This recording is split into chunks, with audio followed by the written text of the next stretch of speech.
All right, guys. So after a long hiatus of grinding on scripts and stuff, I am now back to actually create a couple of new videos here. With this one being about the SSHing passwordless. Oh, didn't mean to do that, but SSHing passwordless, and then also creating a script that's a work in progress on being able to automate hostname sharing between OpenWrt routers, right? So first things first, right? This SSHing between routers, between OpenWrt routers, okay?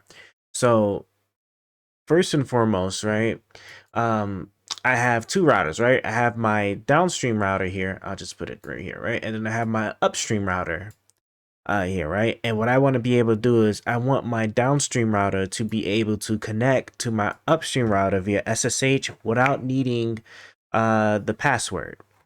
Needing to do the password. And this is going to be important because when we talk about creating scripts and stuff where you're going to need to copy files, which is what my upcoming script is going to be relying on, I need to be able to do this. Okay, so I decided to make this portion here for anybody that needs to do this for whatever reason. Okay.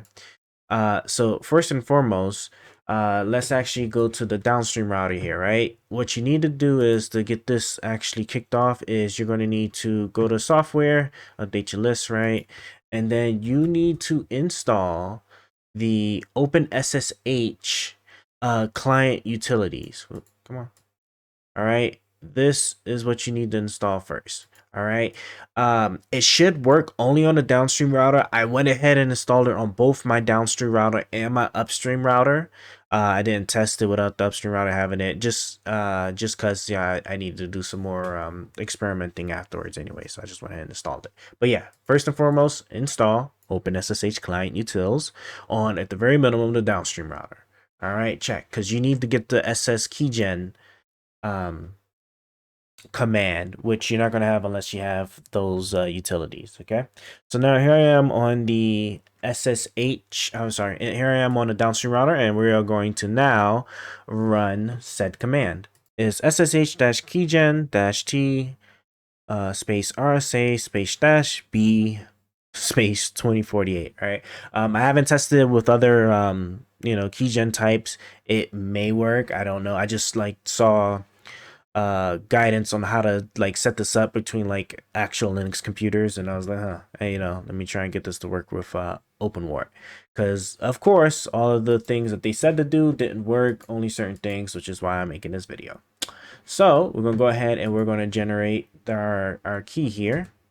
All right, and then you're going to just enter twice. I see I already have made one, so it's fine. So that's why I had to say yes, but you just enter twice or 3 times, because you'll need to confirm the location is going to make it, and then there's going to ask you for a paraphrase, which you just enter twice to leave it empty, right? Then it's going to show you this. Okay, cool. So if you realize, or if you notice, right, you see it made this key. This is where the public key is. This is what you need. So you're going to go ahead and cat that public key like so, and it's going to give you this, right? This is the SSH key. You need to copy this entire line. So highlight it, right click it. Then you're going to go to your upstream router. So here I am now in my upstream router, right? And I'm going to go to System Administrator SSH-Keys. And then here, right, I'm going to paste it in there. But before I do that, all right, let me just show you what I mean, just so you can see it live, right? So on my downstream router, if I SSH into the upstream router, which is going to be OpenWrt, so root at 2.168, it should be 4.1, right? If I do that, see, it's asking for the password, right? Which, just so we're clear, right, I'll go ahead and do that so you see. So see vmatrix3, right? Because vmatrix3 is my upstream router. So now let me what is it? It's exit, right? I think it's exit. Then exit the, yeah, there we go. All right, I'm back in my downstream router. So now what we're going to do is that like I said, that SSH key that we copied, right? We're going to go ahead and paste it, right? Go add it, and then as you see, it shows you said key. And so now, if I sit here and I try to SSH into that router again, it just brings me straight into it. And that, ladies and gentlemen, is how you create a passwordless or paraphraseless SSH connection between two OpenWrt routers. This is my understanding is it's secure because, well, I mean, obviously, unless somebody directly gets into your router, clearly, but like the whole not needing to enter a password thing, that only applies for this particular router so long as you didn't like reflash it or something like that, where the device significantly changed, and then you're trying to connect to the upstream router, which is tracking the public key that it has.